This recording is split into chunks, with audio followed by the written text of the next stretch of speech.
சரியா? இந்த நிடாரியா வந்து முள்ளம் தண்டிக்குதா இல்லையா? நிடாரியாவுக்கு முள்ளம் தண்டிக்குதா இல்லையா? இல்ல, இல்லாததுல தான் முள்ளந்தண்டு இல்லாததான் நிடாரியா. இந்த நிடாரியாவுக்கு வந்து இன்னொரு பேர் இருக்குது, குழிக்குடலிகள்ட்டு இன்னொரு பேரும் இருக்குது, தமிழால சொல்கிற பேர். இந்த நிடாரியா எப்படின்னு சொன்னால், உதாரணம் கடல் அணிமணி இருக்குது. கடல் அணிமணி இப்படி இருக்கும், கடல் எப்படி ஒட்டி கொண்டு கடல் அணிமணி. அடுத்து ஜெல்லி ஃபிஷ், சரியா? அடுத்து வந்து கடலில் உள்ள இந்த ஐதரா பாருங்க, இவரெல்லாம் கொஞ்சம் ஒரே மாதிரி ஸ்ட்ரக்சர் உண்டு. அடுத்து அந்த முருகை கட்பாறைகள் இது கடலில், இவங்க எல்லாருமே இந்த நிடாரியால் வரக்கூடிய ஆக்கள். எப்படி இதை படிக்கணும், இப்படி ரஃப்பாக வரைங்க, உங்களுக்கு விளங்குற மாதிரி வரைங்க அந்த படத்தை, சரியா? இது என்ன சொன்னேன், இது என்ன சொன்னேன், கடல் அணிமணி. இது இழுது மீன் ஜெலிஃபிஷ். இது ஐதரா.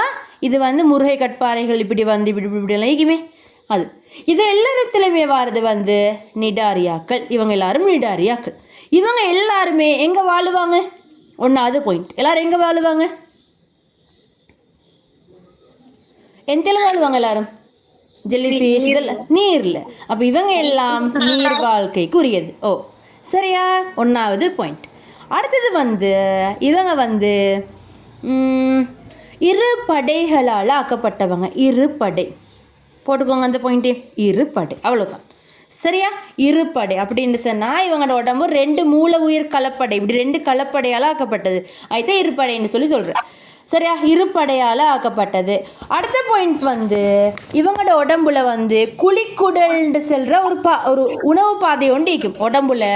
இது இவங்களோட உடம்புன்னு வைங்களே, இது இவங்களோட உடம்புன்னு வைங்களே, இங்கே இப்படி குழி மாதிரி, சரி, இப்படி குழிக்குடல்னு செல்கிற ஒரு உணவு பாதை ஒன்று இருக்கும், சரியா?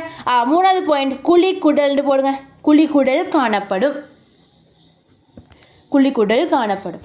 நாலாவது பாயிண்ட் இவங்கள்ட்ட 2 வகை இருக்குது பாருங்க. இந்த கடல் அணிமணி முருகைக்கல் பாறையெல்லாம் ஒவ்வொரு இடத்துக்கு நடந்து போகுமா, நீந்தி கொண்டு போகுமா? இல்லை, இவங்க என்ன செய்யறது, இந்த நிலத்தோடையே இப்படி ஒட்டி கொண்டு காணப்படுற. ஆனால் ஜெலிஃபிஷ் எல்லாம் மூவாகி போகுது. இப்போ இதில் 2 வடிவங்கள். இந்த இப்படி ஒட்டி கொண்டு இருக்கிற ஆக்களுக்கு சொல்கிற பெயர் வந்து என்னது, பொலிப்புக்கள். இப்படி இப்படி போராக்களுக்கு சொல்கிற பெயர்